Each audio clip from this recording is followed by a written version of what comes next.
It's Marner Monday, but what in the world were you doing Saturday night at the pond, Mitch? Another costly turnover in overtime. VGK dropping its sixth consecutive OT game for a second time. VGK falls to the upstart Ducks. We'll talk about it next, right here on Locked On Golden Knights.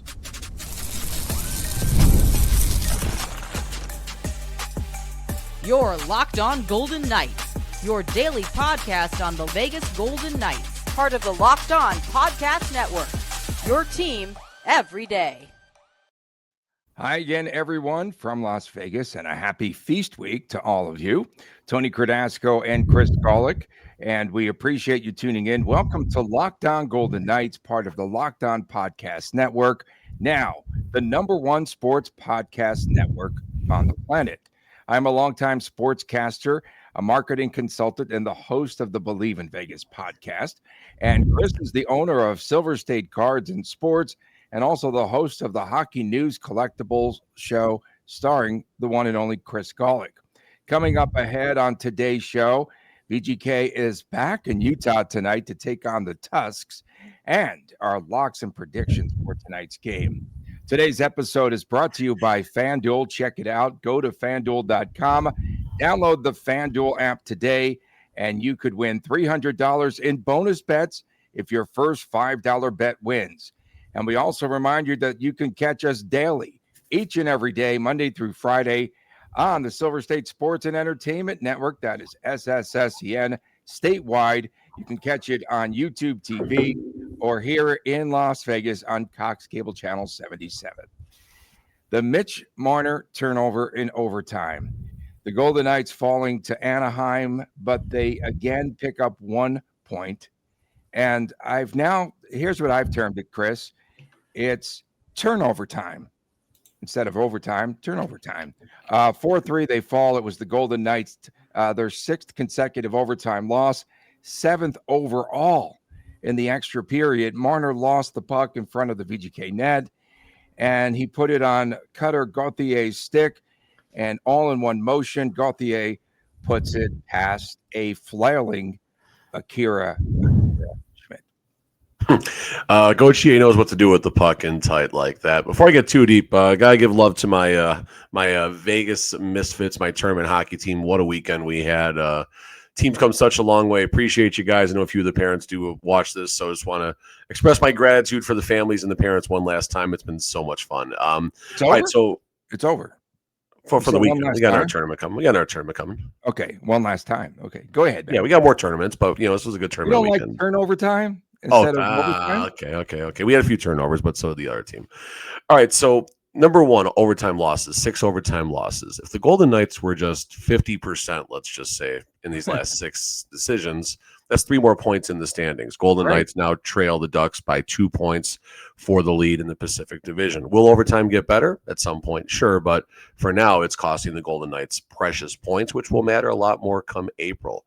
Watching back at the highlights, just kind of reliving everything here, wasn't a good defensive game. It was not a good goaltending game by any means, which also tells me the glass is half full. I think the Golden Knights are going to be a better team than the Ducks when the dust settles, but some areas need to be cleaned up for sure. When the Ducks settle, is that what you said? I might be a defender of Marner to some degree here. And some of the blame I would shoulder on Akira Schmid because on that turnover. So you really think he's expecting Mitch Marner to turn that puck over there? Hang on 1 second. All right. But how many times? Okay, we've seen this in the past, and so now Marner, a part of this entire process, or whatever you're going to say here, where they try to pass the puck in front of the net anyway, which I don't understand. He lost the puck. Clear it out of there. Okay, so Marner was behind the net. If you look at your stinking visualizer, whatever the heck we do, so Marner is skating around to the left side. Akira's looking to the right. So even if he coughs it up, all of a sudden now you have Akira Schmid trying to recover. And then, of course, the puck is between his legs and it goes into the net. He's looking the wrong way. Go back and look at it. I will. No, that's interesting. I'll check that out during our next up and back. Yeah, he's looking to the right side, so he's out of position. Okay. And that if that's the case, that's certainly some of the blame will definitely be shouldered on both. And it wasn't a great shot to begin with. So, I mean, I'm with you on hopefully Schmieder can find a way to come up with that save right there. But just watching back the game, a lot of just kind of defensive lapses on a lot of these goals. First of all, you love the Shea Theodore shot. Braden Bowman cleans it up in front. You love that. The Jackson Lacombe goal, like, that one, I don't know. I think Schmid, there's got some traffic. Like the Golden Knights defend a breakaway, which was really nice, but they can't recover defensively. Same player who had the breakaway carries the puck all the way around. One pass, it's in the back of the nets. The Zellweger goal, I thought this was a very savable shot just watching that one back. The Troy Terry goal, this is where Oh boy, here we go. Look bad on this one as far as he pinched too much, but the problem was he came in as the D1 to basically make a tight pinch on the puck. Brandon Saad, the F3 on the play, doesn't peel back. That's something that you teach at every level. When the D pinches, the extra forward needs to go back. So yes, Whitecloud looks bad on that goal, but Brandon Saad is actually the one who blew the coverage, not Zach Whitecloud. But on that Terry shot, where does he shoot from? Long. And where does he place the puck? Blocker side. Again, you're right on that. You are right on side, blocker side, high, and the long shots. He's getting beat every single time.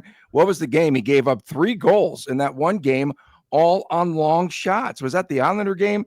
I can't remember back that far. Yeah, no. Terry's shot is really tight. Let's give Terry some credit for getting in the position. Terry gets a ton of credit, but again, he's getting beat. One more save. One more save. Save. We know the weakness now in Schmiener or whatever the heck they're calling him today. We know the weakness in his game. That's it.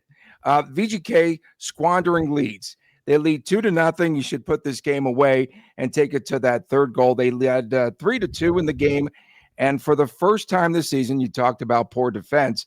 This was a VGK team that gave up more than 30 shots on goal. And so they gave up 33 on Schmiener on the night. So that's poor defense, right? If they're giving up 33 shots, they're getting through and they're not playing well. This isn't their game. Shots on goal don't bother me a lot as long as the goalie is on, which I don't think Schmid was that night by any means. High danger chances, I will always go back to before we look at shots on goal. Golden Knights had 12 high dangers to the Ducks, 10 high danger chances. No high danger chances in overtime for the Golden Knights. I think the Golden Knights have had more high danger chances going all the way back, I think, to the Florida Panthers home loss, if I'm not mistaken, including almost tripling up, I believe, the New York Islanders in that bad goaltending game with Schmid. So, yes, shots on goal matter. High danger chances matter more. But if your goalie isn't making enough of the layup saves, which in this case Schmid did not last night, this is where the concerns come in. And then now you have the up and back. Obviously, this is Schmid's net. There is no doubt about that. But the Golden Knights do have a tight window of games coming up. It would not surprise me if the Golden Knights ran Lindbaum out tonight. Wednesday and Friday, they go back to Schmid, and then Saturday in the second of the back-to-back against the Sharks, you go back out there with Lindbaum.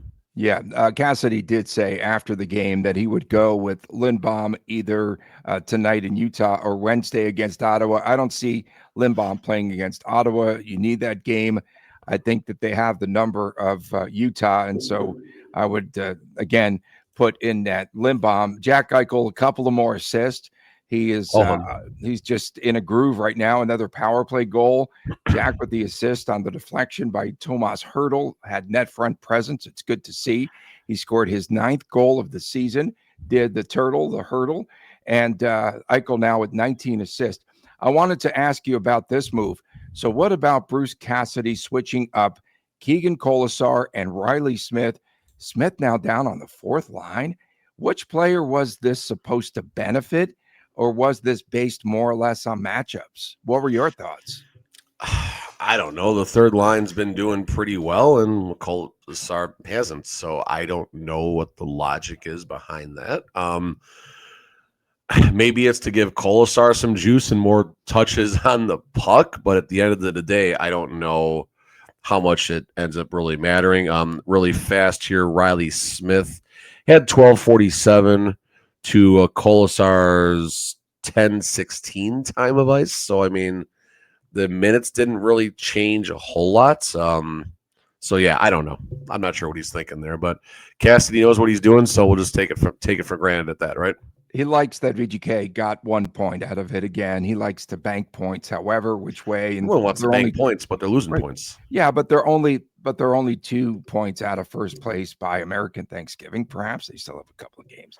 Do you believe that the Golden Knights and the Ducks play just one more time? I hate this stinking schedule. Coming up ahead, we've got the return in Utah tonight. VGK back in Utah. They take on the Mammoth again for the second time in 5 days. Will the result be the same as the Golden Knights take on the Mammoth, a team they beat 4-1? We got it next right here on Locked On Golden Knights. They play just one more stinking time. That's hard to believe. Hockey season is officially here, and nothing beats being in the arena for all of those games. And let's get real. Getting tickets can be a total headache. And between waiting in queues, surprise fees, and prices that jump right before checkout, it is so easy to get frustrated when all you want to do is cheer on your team. So that's where Gametime comes in. Gametime is the app. It gives fans a lot of the advantages, and it's your ultimate life hack. It's your hack there that you can use. You can score amazing NHL tickets fast, easy, and stress-free. And we've used Gametime before to grab seats for the Vegas Golden Knights, and you can have great seats in a matter of minutes. And I told you I picked up tickets for that Marner game against Toronto. The second, pretty much, they went on sale. And I like that you can see what you get is what you pay. When you go and you pick out your seat, that's exactly. User Gary Adrian got tickets for Gametime, I think, tonight against Utah, in Utah as well. So there you go, Gary Adrian. Oh, nice. Take the guesswork out of buying NHL tickets with Gametime. That's cool. Download about $20. Did he pay? Download the Gametime app today. Create an account. Use the promo code LOCKDOWNNHL. $20 off of your first purchase. If you pay $20, he gets to pay nothing because you get $20 if you use it. I see where you're going with that. Terms apply. Use the promo code LOCKDOWNNHL for $20 off. Swipe, tap, ticket, go. Speaking about going, Chip Kelly fired after the Raiders game yesterday. So the Raiders have. It was 24-10 to the Browns? Yeah, and it was worse than that. But twice the Raiders have a third down and 18 or 19, third and 19 twice. The first time, handoff straight up the middle to Ashton Genty for a couple of yards. Yeah. And then better field position for that punt. Yeah, the next time they throw they throw a pass over the middle for a total of 8 yards. Let's go. Geno Smith. Player of the game, AJ Cole. Tripping penalty. What do you think this is? The NHL, bro? The punter tripping up the player. It was the punter that tripped somebody. Oh, yeah. He would have had a touchdown, a 44-yard kick. Oh, okay, fair enough. That's a good play then. Yeah. I haven't seen a tripping call in a long time. First start of the game, they do that in the NFL? Yeah, exactly. Since these two teams met last Thursday, seems like a year ago, the Mammoth posting a win over the Rangers, and VGK, meanwhile, loses to the Ducks in overtime. The Mammoth breaking out of that 4-game losing streak. They defeat the Rangers. My goodness, that team's in disarray again. Nick DeSimone. Losing on the road, now they're really screwed. I think they had a tripping penalty at the end of the game. That wasn't it. No, Nick DeSimone breaking a 2-all tie in this game in the third period for the win. Utah played well defensively while VGK did not. And will this be a tight game tonight? Will it be tighter than the first meeting? You'd have to imagine there will be a lot of adjustments in this game. Physical, if I remember, there's some rough stuff in the last one. You had a few hits. You might have some more bells need to be answered and stuff like that. I don't think it's going to take too long. I mean, the teams no one wants to play the team they just played within, 72 hours, whatever it was. And no one enjoys it. And they're going to be a little bit on edge to begin with. So I wouldn't be surprised if in the first 2 or 3 whistles, or at least the first time a goalie freezes a puck, you see some after the whistle rough stuff happening. And good, that'll bring both teams into the game and energize them.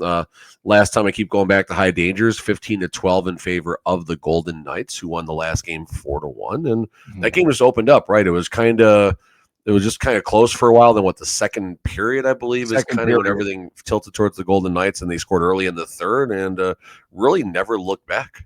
Yeah, Schmid had a goal. Nate Schmid, right? Schmid had the goal. So 4 Golden Knights scored. Schmid scored on Schmid. Wait. Schmid, yeah, exactly. Schmid scored on Schmid. On Schmiener. Schmid and Schmiener. Say that 5 times fast. We told you in our preview that the Mammoth give up mammoth goals in one period, and the goals typically come in bunches. And they gave up 3 goals there in the second period. And Utah 26 shots on goal that night. Just not a lot of quality shots on goal. It's such a long time ago when they first met. I can't recall very much about that. But Jack Eichel, let's talk about him. The hot hand. He's good. He's okay. He's okay. He's good at hockey. I haven't seen that tweet in a minute. And he's playing really well. So talk about his game if you can for a moment. It's there to talk about. I mean, everything Cassidy said in his post game, right? Elite shots, elite player. Yeah, he was asked about him. Had to be one of the reporters from SoCal. Yeah, no, yeah. Well, there were some local guys there, so that was always nice to see.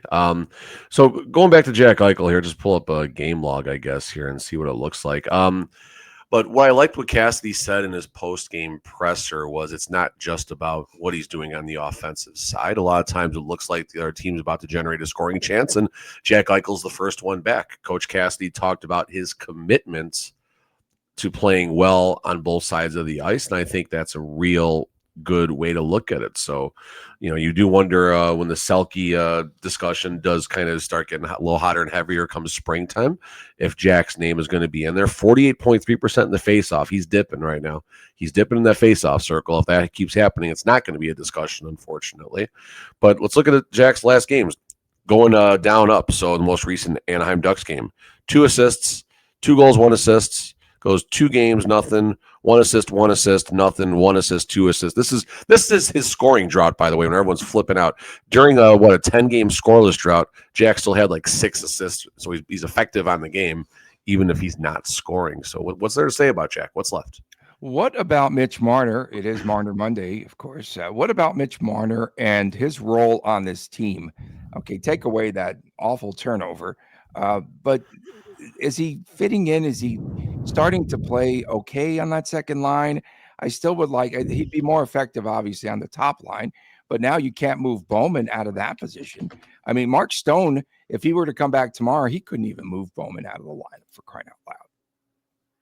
Was Mark Stone go on the left wing then? Mitch Marner go on the left wing? I mean, that's gonna be a fun. We don't have a lot of topics available, but right? That's definitely a topic at some points. Okay, great problem, for VGK, but they're not going to be able to move him out again. The physical stuff. Yeah, here Marner, real fast here. So you mentioned Marner. What's going to happen with him? I'll just be quick here. Jack Eichel needed a right winger. Shirt, bro. What is that shirt? Inside Out 2. All the emotions, dude. Come on, man. Okay. All the parents know what this is, and they love it. Believe me. And even if any kids are watching, they'll it's good for ratings. Don't worry, Tony. Who's the kid with the blue hair in the middle? What's his name? Potter. What does that say? That's Joyous. She's joyous. She's always happy. Sadness. She's always sad and disgusted. And they're all just run with it, Tony. It's okay. It's okay. How do you feel today? I feel joyous. I feel good about my hockey team. I'm joyous. I'm right in the middle. I'm right in the middle. Where's Grumpy? If this is Hollywood Square, this would be great, by the way. That's Paul Lind in the middle right there, the center square. So good. Oh, Jim J. Bullock in the upper right square, right? Do you like that? Huh? I like that. All right, there's a call. Older Hollywood Square is greater than new Hollywood Squares, by the way, by a landslide. Oh, by a landslide. All right, so going back to what I want to say about Marner, and Jack Eichel needs a right wing. It was Mark Stone. Now it's Braden Bowman. It was Jonathan Marchessault. Mitch Marner needs a center. And Hurdle, maybe. William Karlsson, you started to get a look, then Karlsson got hurt. And even when Karlsson was playing, he was obviously hurt. Is Jack Eichel this is a new problem, and you wonder how this will shake out as time goes on. Who was the Chica on Hollywood Squares? Was that JP Morgan for the block? JP Morgan for the block. I think that was her name. Like the sponsor JP Morgan? Like the money? What was her name? I can't think. I'm thinking of something else probably. Will the Mammoth go after Cole Reinhardt tonight?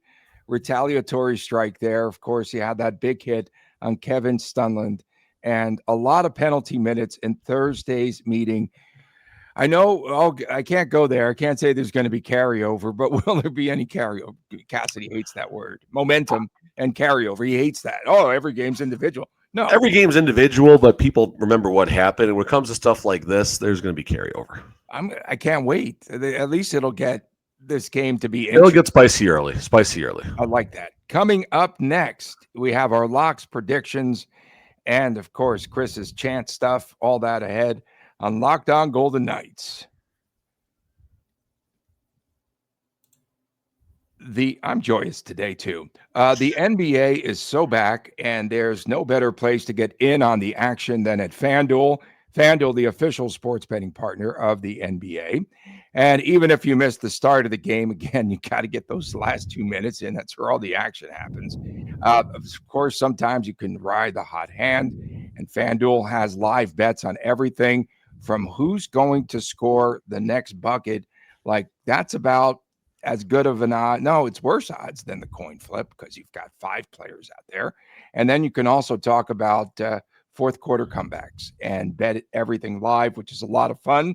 Plus, you can even combine your live bets into a same game parlay for a shot at a bigger payout. It keeps every game exciting, especially when your team is making that late push. So right now, don't forget that FanDuel is giving new customers that $300 bonus bet situation. If your first $5 bet wins, you get $300 that you can use across the application. So head on over to FanDuel.com today. Sign up, play your game with FanDuel, the official sports betting partner of the NBA. Thanks for making Locked On Golden Knights your very first listen today. For your second listen, you need to check out the all-new Locked On NHL Game Night, every game, every night, up until a Stanley Cup champion is crowned. How come VGK is losing games in overtime, Chris, and not even getting into the shootout period? I mean, I'm going to take Coach Cassidy's answer, and it's puck management. A couple times, Coach Cassidy in the post-game presser referenced the puck is on VGK stick. Matter of seconds later, like 3, 4, 5 seconds later, or 6, 7 for all the kids say it like that nowadays. Exactly. That's another Misfits That's thing. another show. That's another show. About. No, I mean, it's managing the puck, and it's respect for managing the puck is probably even a better way to say that right there. Overtime is about all these crazy transitions and up and back and everything, but you got to manage the puck, and that's where the Golden Knights have just been failing miserably. And typically, it's Shea Theodore who coughs it up there. Hey, listen, Shea Theodore, he's playing amazing. I saw a stat about his X goals and everything. Shea Theodore's phenomenal. He got a little heat early on, and I think it was rightfully so, but the stats dictate that he's had a magnificent season in a new role.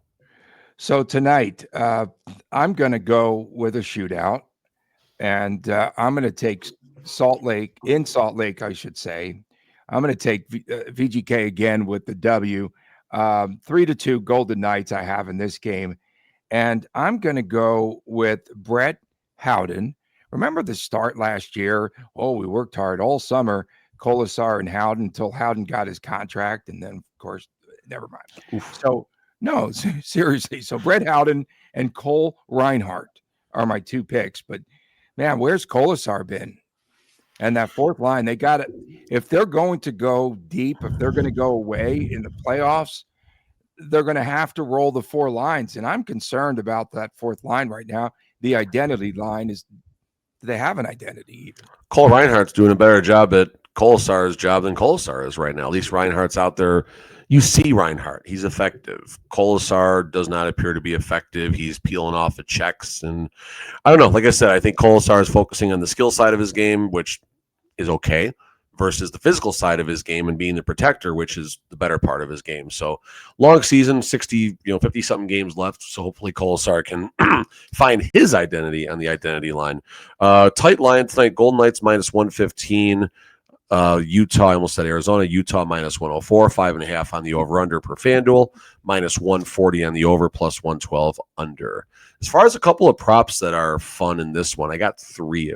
Eichel, 4+ shots on goal. We're going to take that every single game. +118. And then I'm going over 5.5 at -140.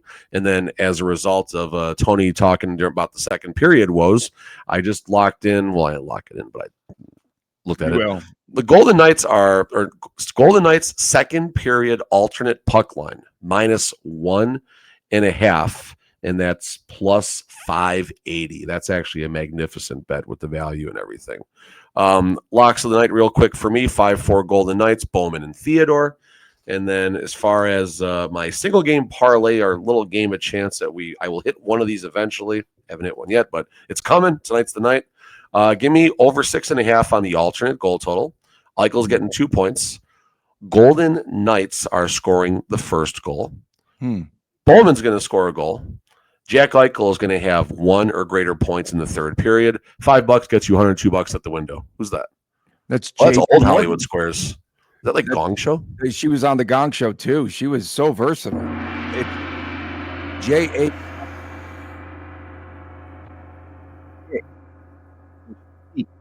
Morgan. Wow. Okay. Again, VGK has to keep the Mammoth to 2 goals or less. Good God. I think like muted you when you were talking too. That was the bad part. This was not planned. The Mammoth, they need to keep them to 2 goals or less. Will we see Carl Lindbaum? Yes, is the answer, I think. I believe. That's why I'm on the over. Will it be Lindbaum against Vanacek? Vanacek, the Stanley Cup winner for Utah? He's the backup. It's going to be. It's got to be, right? I don't know what their rotation has been. I don't know who played the last game. The other guy, 16, Vanacek 6 games played, 884, Vejmelka 873, Vanacek. I mean, they're the same goalie on paper, 287, 285 goals against. I don't think the goalie matters for the Mammoth as far as VGK's path to success tonight. Yeah, the Schmieder needs a little bit of a break there. He does, I think. He's playing okay. Like, I mean, listen, if we would have said, Tony, all things aside here for a minute. No, I agree. If we would have said November 24th that the Golden Knights would be a point or 2 out of first place, Aiden Hill's missed most of the season at this point right now, and that Schmid has been better than average. I mean, what are his numbers? He's still right around 900. Yeah. Schmid is right. He's at 902. He's at 902 and a 245 goals against. That's terrific. So, I mean, that's more than you can ask for, right? No, it is more than you can ask for, and it's success. And the Golden Knights have another goalie coming in next week. Oh man, next Tuesday night, huh? Yeah. Oh boy, it's already here. Wow. All right. I think 4 goals against for Hart over the weekend in a loss, if I'm not mistaken. Okay, they're not going to at least 3. I don't know if there's an empty netter, but I don't know if they were good goals or not. I haven't watched. I think the Mammoth are going to limit Tomas Hertl and Jack Eichel's shots. They had 100, I think, the last time they played. It's such a long time ago. So take the 4 prop then. We appreciate everyone tuning in, especially our everydayers. Of course, it is feast week here. We'll see you again tomorrow. For my man, Chris Golick, Tony Cardasco, take care, and we'll see you tomorrow right here on Locked On Golden Knights.